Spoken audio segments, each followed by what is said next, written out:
Boa tarde a todos. Estamos iniciando então mais uma webconferência do Telesaúde Santa Catarina. Meu nome é Igor Tavares Chaves, sou médico da Rede Municipal de Florianópolis, teleconsultor do Telesaúde. Estou contribuindo aí com uma webconferência sobre esse tema. E a ideia desse tema, gente, é trabalhar um pouco sobre os hábitos alimentares e hábitos alimentares que causam doenças, né? E aí a gente está caracterizando como a principal doença dos hábitos alimentares inadequados os problemas de estômago e trato digestivo, né? Que seria garganta, esôfago, estômago e intestino. É uma queixa muito frequente nas unidades de saúde e no dia a dia de vocês. Eu não vou fazer, a ideia não é trabalhar um tema puramente técnico para médico. A ideia é trabalhar como vocês podem orientar tanto o agente comunitário de saúde, como o enfermeiro, como o médico pode orientar esse tema, né? Um tema bastante frequente e bastante recorrente na atenção primária. Então eu não vou estar aprofundando, mas vou trazer também o que as evidências indicam com relação a esse tópico. Então a gente tentou fazer uma webconferência que dê, inclusive, autonomia para o usuário e formação para que vocês possam discutir em suas equipes e no trabalho direto na casa das pessoas, tá? Vamos dando início então. Então, gente, basicamente eu vou trabalhar síndrome dispéptica ou dispepsia a partir do novo tratado de medicina de família e comunidade, que é um livro muito bom, foi lançado agora pela ArtMed, em parceria com a Sociedade Brasileira de Medicina de Família e Comunidade, e é um livro que é bastante objetivo, baseado nas melhores evidências disponíveis, e é ele que foi meu referencial teórico para essa webconferência. Então, nesse livro, o conceito de dispepsia é a má digestão, né, caracterizada pela presença recorrente, né, ou seja, várias vezes, persistente, que dura, de dor ou desconforto no epigástrio. Epigástrio, que é a região ali superior do abdômen, né? Região ali, né, que a gente chama de boca do estômago, né, popularmente. Então, desconforto nessa região não relacionado ao uso de anti-inflamatório não esteroide, que são das causas medicamentosas mais frequentes de dor nessa região, né?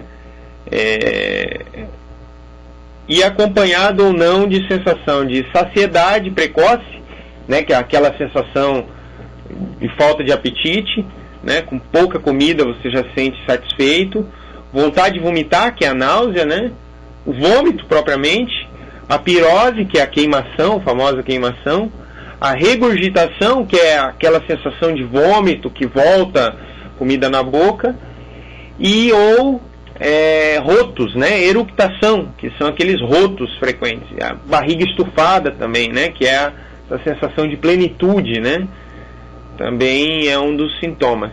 Então, esses sintomas persistentes ou recorrentes são que nós caracterizamos de síndrome dispéptica. É muito frequente, né?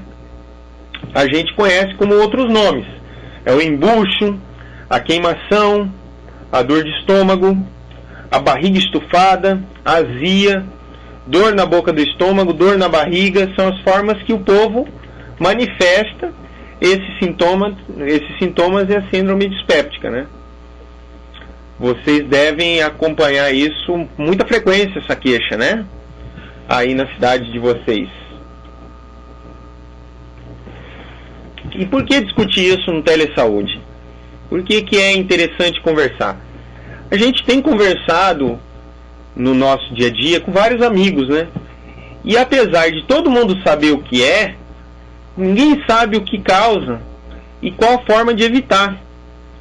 né, e muito menos sabe o tratamento adequado, né? Às vezes chega com remédio que nunca ouviu falar, ou a mãe toma e não sabe por que está usando, sabe por costume que usa aquilo. Então a ideia aqui também é falar um pouquinho sobre o que é verdade nesse tema e o que pode realmente contribuir, né? O que a gente tem de importância clínica nesse tema, né? Os medos, a questão do câncer, quando fazer endoscopia, isso que a gente vai tentar também elucidar.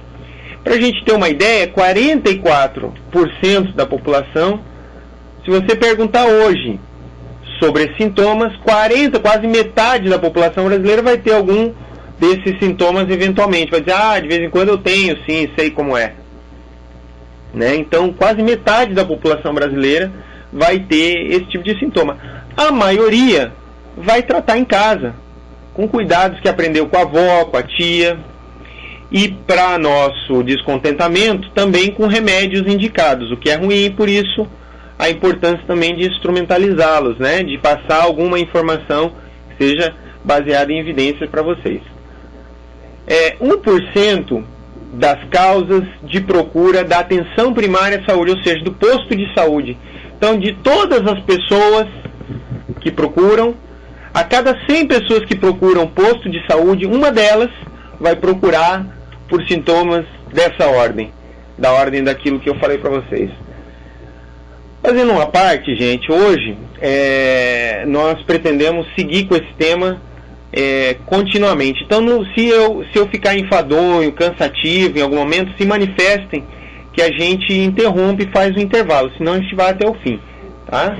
Acredito que deva dar em torno de 20, 30 minutos corrido, assim.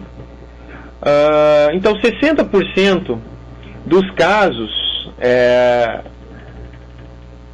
são dispepsia funcional. Então, ou seja, desses casos com essa síndrome que procuram a unidade, 60% não tem câncer, não tem gastrite, não tem úlcera, tem o que a gente chama de dispepsia funcional, ou seja, ela tem o sintoma, mas não tem nenhuma alteração no estômago ou no esôfago que justifique aquilo. Ela tem uma irritação no trato digestivo, ela tem uma ansiedade que causa dor, mas ela não tem uma alteração grosseira no órgão, né? Então, grande maioria não vai ter questões graves, vai ter mais alterações da função normal do estômago e do esôfago com relação a esses sintomas, né? Sem alterações tão ditas morfológicas. Então, gente, eu peço desculpas pelo slide sobrecarregado que eu mando. Talvez vocês não enxerguem tão bem algumas palavras, mas esse aqui é mais para trazer um tópico mais técnico, né, que foi inclusive tirado desse livro, desse tratado. É uma figura, um quadro tirado desse tratado. Então é só para falar para vocês. Vocês podem inclusive se apegar ao que eu vou falar e não a figura. Então, nós caracterizamos essas síndromes de forma grosseira em 3 tipos mais frequentes. O tipo dismotilidade, ou tipo funcional, que é caracterizado por vômitos uma vez por mês ou mais, distensão abdominal, que é aquela sensação de barriga estufada, dor agravada, dor que piora com a alimentação e que alivia com o roto, com a eructação. E falta de apetite. Essa normalmente é a do tipo funcional. Quando tem uma dor que melhora com a alimentação, que alivia com antiácido, que é antes de você se alimentar, e inclusive à noite você vai ter episódios de dor e que faz você acordar, é mais provável que seja úlcera, mas pode ser também funcional.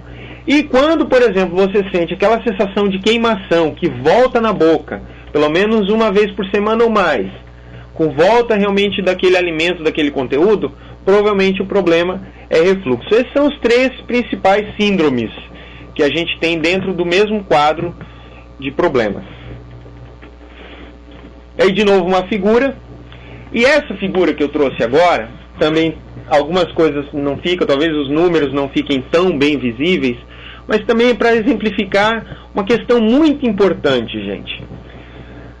Eu vou solicitar a endoscopia apenas para algumas situações. Em algumas situações eu vou solicitar endoscopia.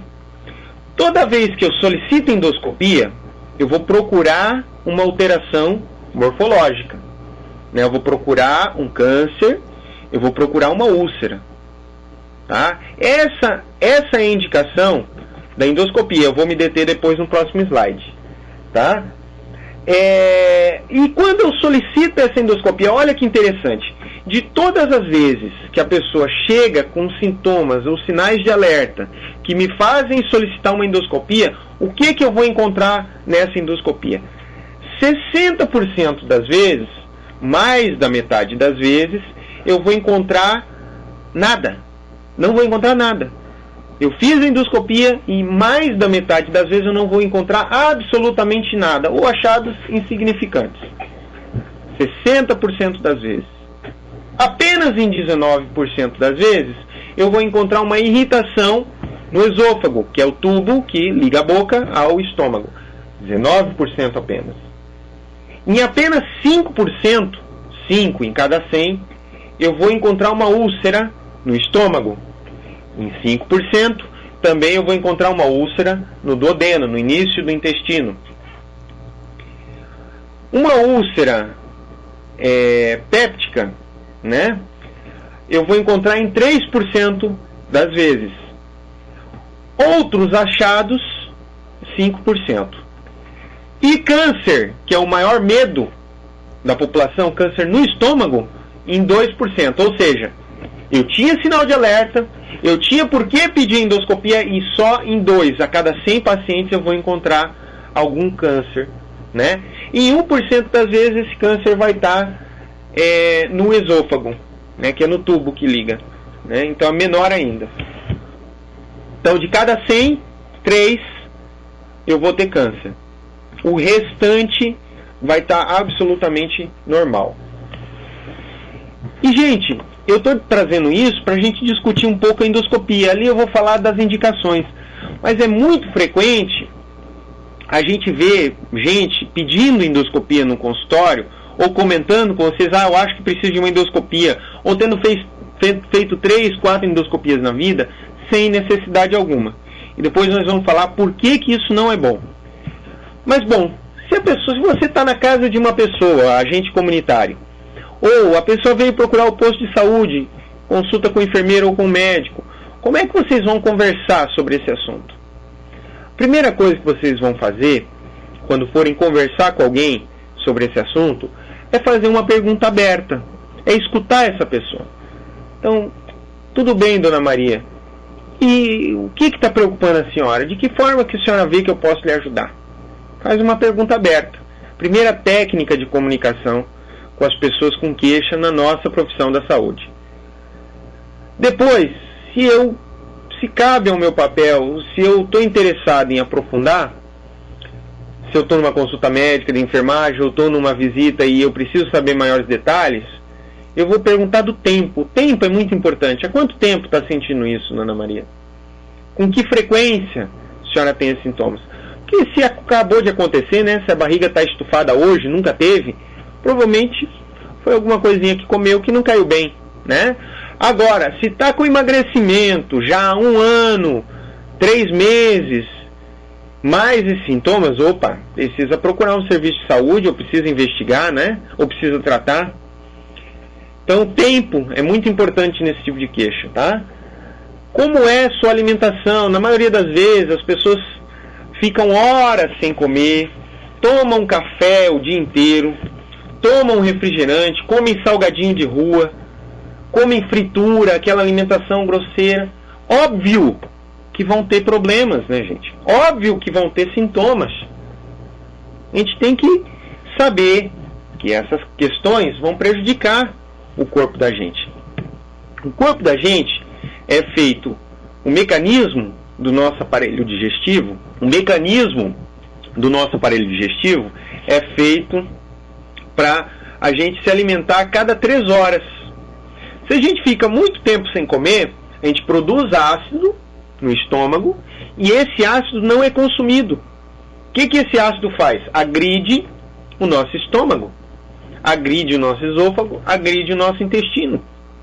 Então nós precisamos comer a cada 3 horas. Se nós tomamos muitos estimulantes, a gente vai produzir mais ácido do que o corpo precisa para a digestão.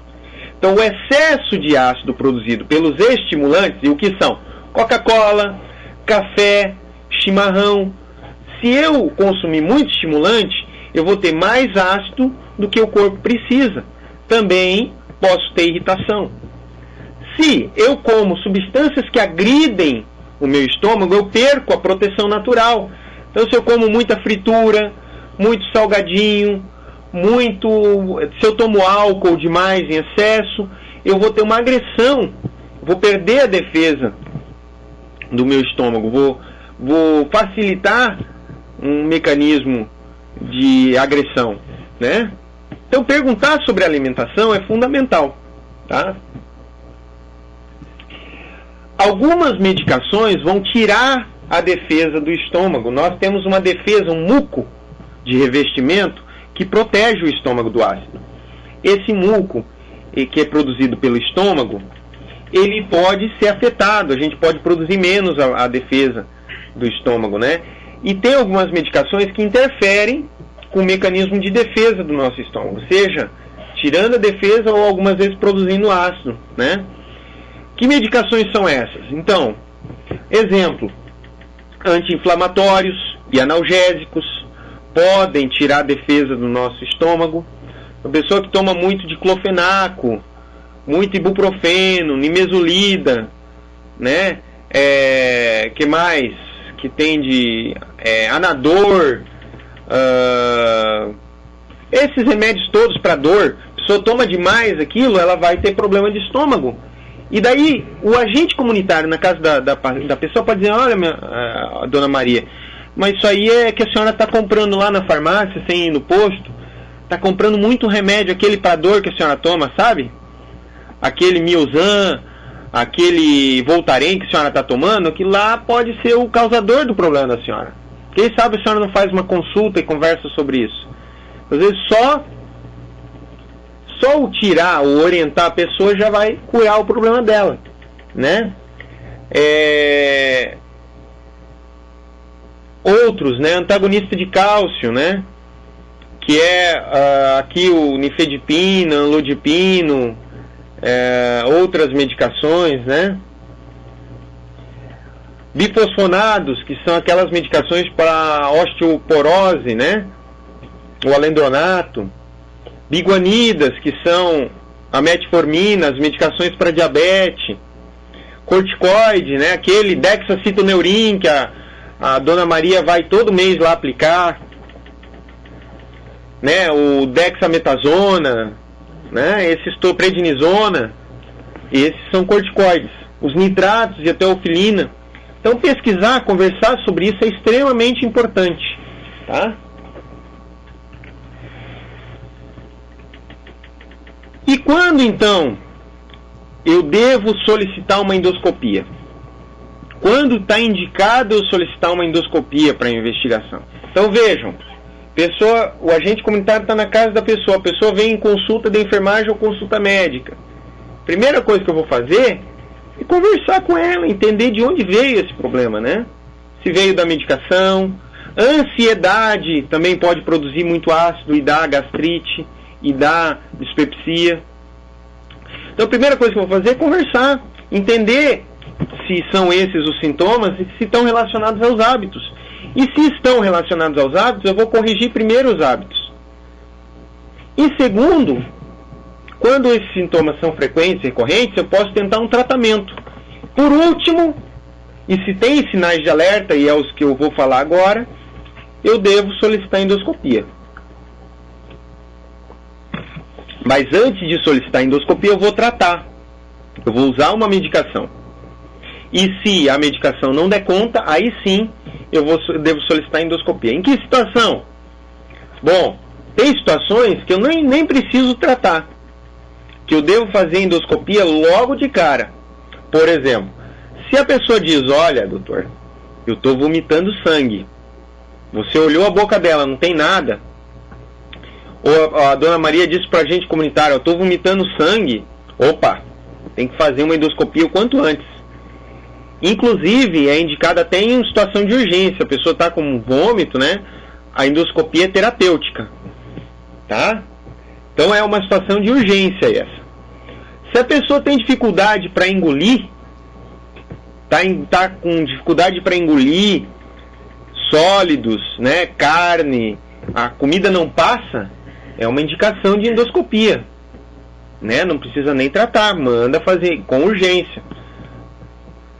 Se a pessoa está perdendo peso junto, aí sim que nós precisamos pensar na endoscopia.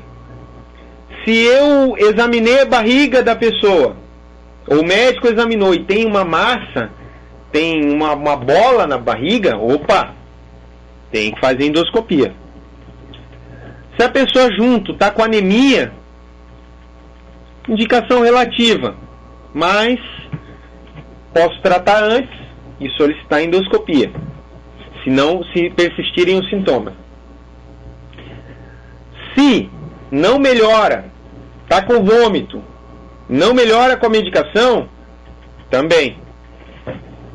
Ou eu tratei, não melhorou, tratei para H. pylori, que é uma bactéria que eu vou falar, não melhorou, também indicação de eu fazer endoscopia. Então são essas as indicações. Fora disso, eu não devo pedir endoscopia. Endoscopia é um exame invasivo, gente. Exame que pode inclusive matar. E eu vou falar disso no final.